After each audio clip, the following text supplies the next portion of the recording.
அப்போ நான் போட மீன் எடுத்து நம்மளுக்கு வீட்டில்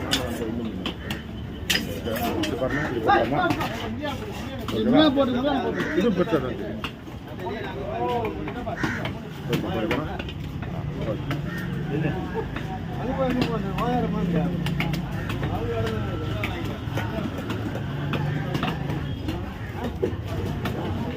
ஊரில்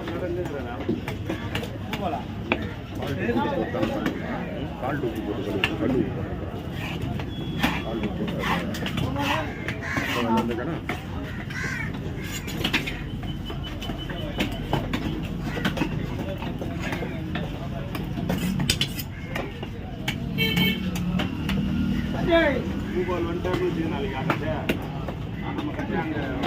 இப்போ அந்த பை